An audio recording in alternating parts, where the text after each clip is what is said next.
तो बच्चों कैसे हैं आप लोग? I hope you are fine and mentally ready to take your this physics class to see your video related to compare EMF of two cell using potentiometer। देखिए, बिना time को किल किए हम अपने काम पर आते हैं कि हमारा जो सर्किट डायग्राम है टू कंपेयर EMF तीन पार्ट में बना। ए पार्ट हो गया जो आपको पता है वायर ऑफ पोटेंशियोमीटर, ए से लेकर के सी तक। इधर का पार्ट हुआ एक battery B, variable resistor R key K, जिसे हम ड्राइविंग सर्किट कहते हैं। और इस ड्राइविंग सर्किट का काम है कि पोटेंशियोमीटर के वायर में कांस्टेंट करंट प्रोवाइड करे। इस पार्ट में आइए, एक सेल E1, एक सेल E2, टू वे की K1, गैल्वेनोमीटर और गैल्वेनोमीटर का एक टर्मिनल जॉकी से जुड़ा हुआ है। तो सबसे पहले क्या लिखते हैं हम लोग? टू कंपेयर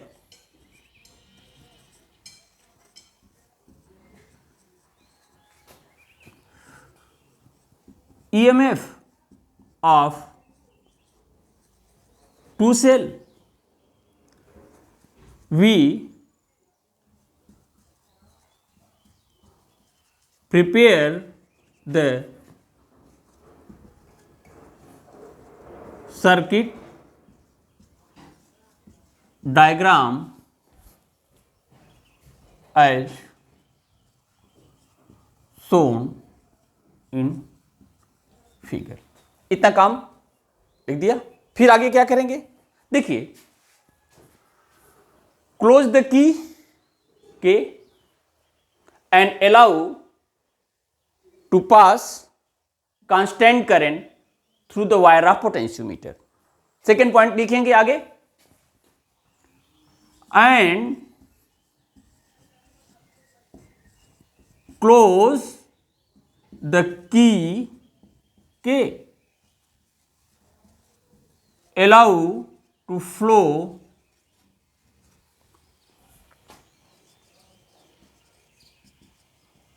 constant current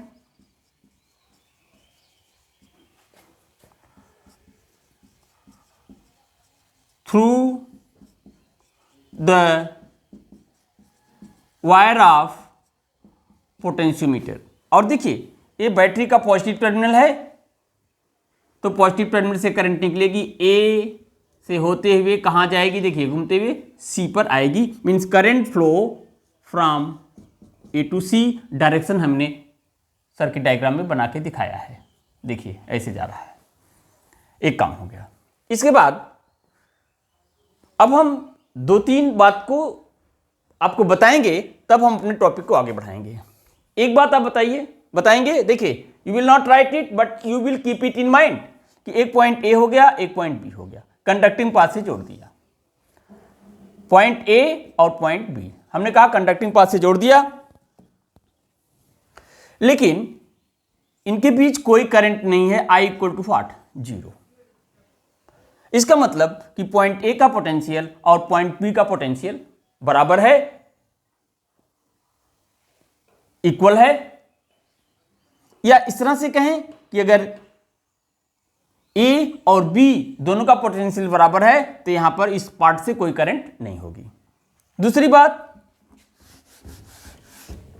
ये देखिए, अगर सेल है, ये सेल का पॉजिटिव टर्मिनल हो गया और ये सेल का क्या हो गया?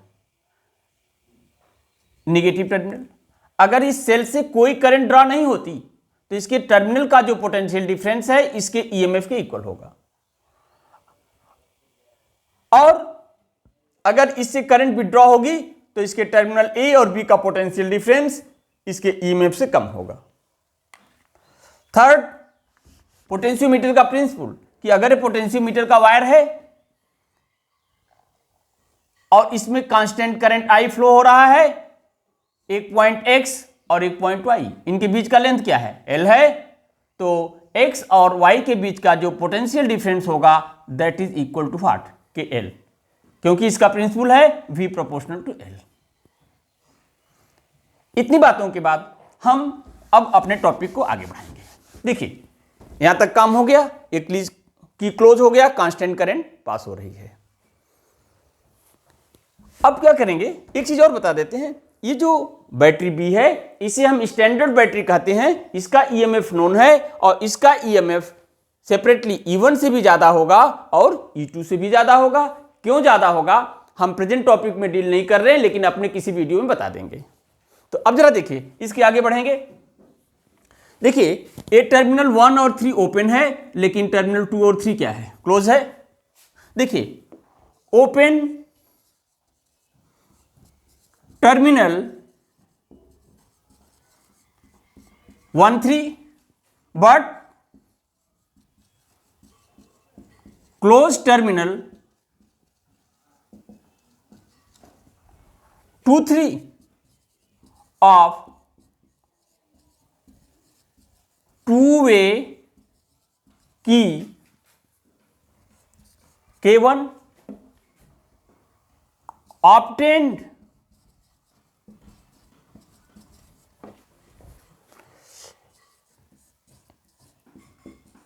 a point J1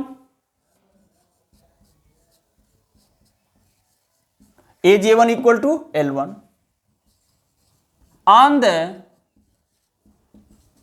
wire of potentiometer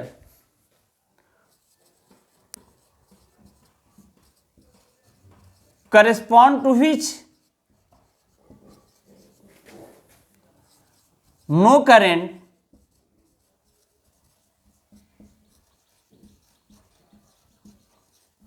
through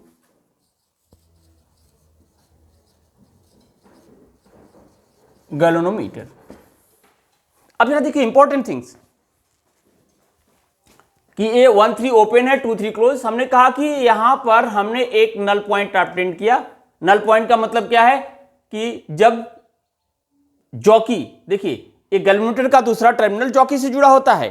remember एक गैल्वेनोमीटर का दूसरा सिरा किससे जुड़ा होता है, जॉकी से। जॉकी को इसके ऊपर स्लाइड कराएंगे। क्या कराएंगे, स्लाइड कराएंगे किसके ऊपर, वायर ऑफ पोटेंशियोमीटर। तो एक पॉइंट J1 मिलेगा जिसके लिए गैल्वेनोमीटर से कोई करंट पास नहीं करेगी उसकी, और AJ1 that is length of potentiometer wire L1। इस J1 को हम कहेंगे नल पॉइंट। अब जरा देखिए ये सेल का नेगेटिव टर्मिनल, सॉरी ये सेल का नेगेटिव टर्मिनल, इस पार्ट में कोई करंट नहीं है, कोई करंट नहीं। इसका मतलब इस नेगेटिव टर्मिनल का पोटेंशियल पॉइंट J1 के पोटेंशियल की इक्वल होगा। और अगर सेल के नेगेटिव टर्मिनल पर कोई करंट नहीं है तो पॉजिटिव पर भी कोई करंट नहीं होगी। इसका मतलब पॉजिटिव टर्मिनल का पोटेंशियल पॉइंट A के इक्वल होगा। अब जरा देखिए positive terminal negative terminal, no current, इसका टर्मिनल डिफरेंस E2 के इक्वल होगा। अब इस पॉजिटिव टर्मिनल का पोटेंशियल A के इक्वल, नेगेटिव टर्मिनल का पोटेंशियल J1 के इक्वल। इसका मतलब A और J1, A और J1, A1 का पोटेंशियल पॉजिटिव टर्मिनल के बराबर है, J1 का पोटेंशियल नेगेटिव टर्मिनल के बराबर है। इसका मतलब A और J1 के बीच का जो पोटेंशियल डिफरेंस होगा इस सेल के EMF के इक्वल होगा। इट मींस यहां हम लिखेंगे एट दिस स्टेज E, देखिए अगर हमने यहां E2 लिया तो इसे हम J2 कह दें, that will be much better. यहां कर दीजिए J2 और यहां क्या कर दीजिए J2, और E2 इक्वल टू KL2। देखिए KL2 potential difference along the length of wire of potentiometer. उसके लिए हमने बताया था, अभी बताया था V equal to what, KL। अच्छा अब क्या करिए, देखिए 2 3 को ओपन कर दीजिए, 2 3 को क्या कर दीजिए, ओपन कर दीजिए, और 1 3 को क्या करिए, क्लोज करिए, और कहीं दूसरा बैलेंस पॉइंट मिल जाएगा, से व्हाट, J1। क्या हमने कहा, 2 3 को ओपन कर दीजिए, 1 3 को क्या करिए, क्लोज कर दीजिए, दूसरा नल पॉइंट, दूसरा बैलेंस पॉइंट J1 ऑब्टेन कर लीजिए। लेकिन remember AJ1 equal to what, L1, और जैसे E2 इक्वल टू KL2 हुआ था, AJ1 L1 मान लिया, तो E1 इक्वल टू क्या हो जाएगा, KL1, और यहां पर हम लिख देंगे सिमिलरली